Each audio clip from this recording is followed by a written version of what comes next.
kemi ngritje të çmimeve jo të energjisë elektrike, por të produkteve esenciale. Varfëria ekstreme është në rritje sipër. Sot bizneset tentojnë më tepër të dënojnë sa të mbështeten, Kosova po zbrazet dhe besoj kjo do të jetë fitoria më e madhe e armiqve të Kosovës. Siç u thash edhe më herët, qytetarët na kanë dorëzuar disa fatura të rrymës elektrike, ku në vitin 2019 kanë paguar pothuajse 30% më pak të faturës së rrymës elektrike që po e paguajnë sot. Du më pyet sa ndikon kjo dhe çfarë ndikime mund të ketë kjo në rritjen e inflacionit dhe në fuqinë e blerësve të qytetarëve? Kemi një temë mjaft aktuale, është vërtet që shoqëria kosovare duke u ballafaqsuar në sfida të shumta ekonomike dhe sociale, një ndër arsyet pse e kemi këtë rritje të inflacionit është edhe fakti që kemi rritje të importeve, në veçanti rritje të importit të energjisë elektrike, kur krisa ishte fakti që para disa muajve kemi pas një ngritje të çmimit në 16.1% para misni dhe ndoshta 3 fishin apo 4 fishin për sektorin privat i cili ka godit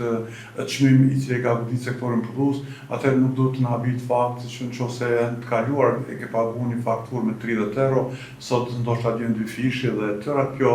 apo e godet standardin e jetesës në Kosovë. E them këtë bazuar në faktin që Kosova ka inflacion intern, dhe nëse kemi këtë rritje të importeve që në vitin 2025 besoj do të arrijnë një rekord në 7 miliard euro importe, atëherë vetvete ne importojmë edhe inflacion të heshtur dhe nuk na duhet të na habit fakti që në Kosovë shumë produkte esenciale janë shumë më të shtrejta sa në vendet evropiane. Këtë e dëshmon edhe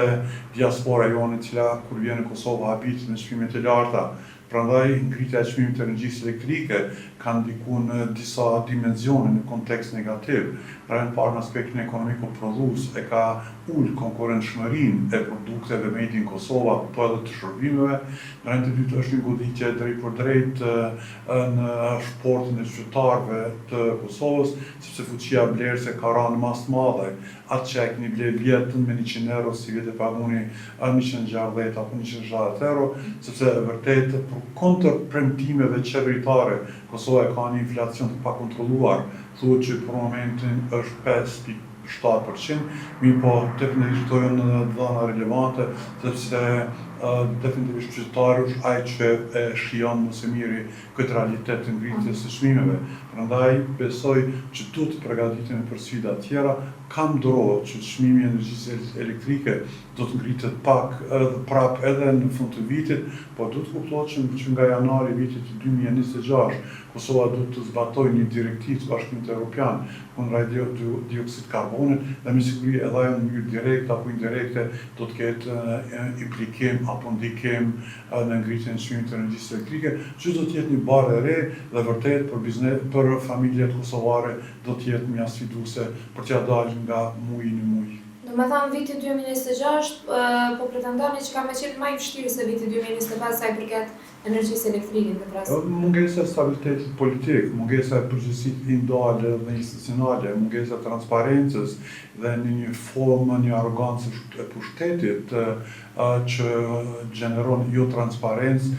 do të na bëjë media, apo do të jetë një signal që viti 2026 do të ketë vërtet sfida të shumta, në veçanti nga fakti që si duket shumë më tepër do të jetë një vit i agjendës politike se sa që do të jetë ekonomike dhe zhvillimore. Unë besoj që Kosova po u ballafaqsuar me një paradoks të kohës. Kemi ngritje të çmimeve jo të energjisë elektrike, por të produkteve esenciale, shporta e qytetarëve duke u varfëruar të ditë më tepër, ndërsa në anën tjetër kemi moslëvizje të pagave, qoftë në sektorin privat, qoftë në atë publik. Prandaj besoj që është koha kur duhet pagat në këto dy sektore të jenë gjithmonë në përputhshmëri me rritjen e inflacionit dhe me ngritjen e çmimeve, sepse nëse do të vazhdohet në këtë bazë, vërtet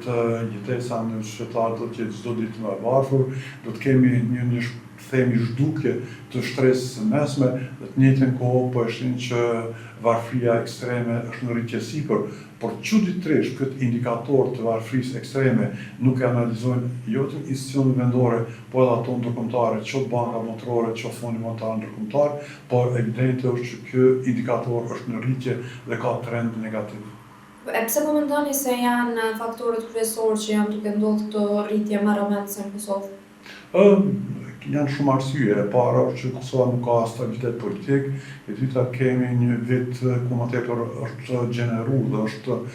prodhuar agjendë politike sesa ekonomike, e kemi një distancë në dialog publiko-privat ku sot bizneset tentojnë më tepër të dënohen sesa të mbështeten, kemi çmimet e energjisë elektrike që janë vërtet të përballueshme për prodhuesit dhe kërkesë saj është edhe fakti që kemi sankcione ekonomike dhe nga këto masa, nga këto sankcione ekonomike janë ngritur shumë projekte dhe nga fondet IPA 2 dhe IPA 3, 4 janë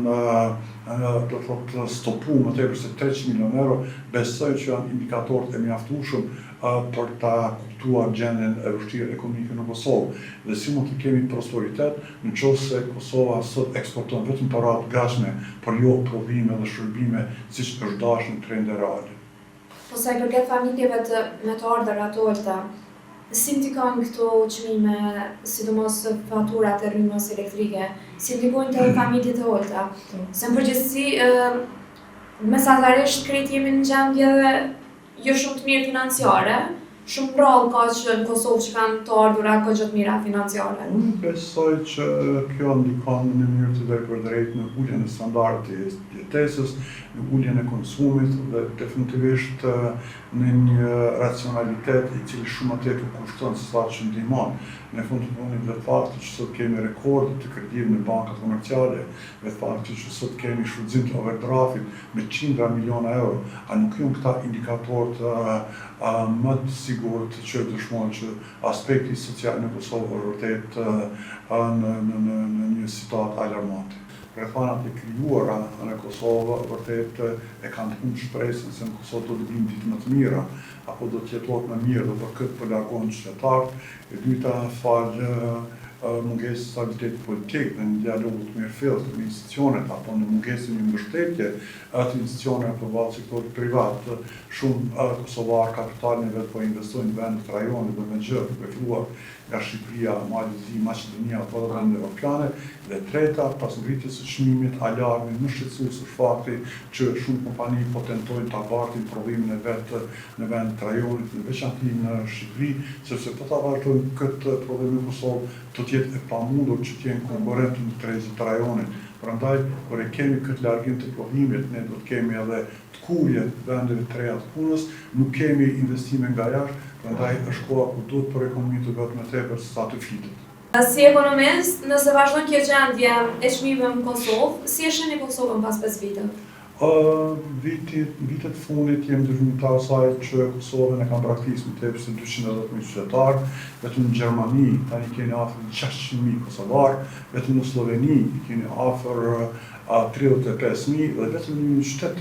të Slovenisë në Kranj, ku janë 35.000 banorë, 9.500 janë kosovarë. Prandaj po e shohin që Kosova po zbrazet dhe besoj kjo do të jetë fitoria më e madhe e armiqve të Kosovës dhe të pavarësisë së Kosovës, por jo të Kosovës dhe të perspektivës së Kosovës.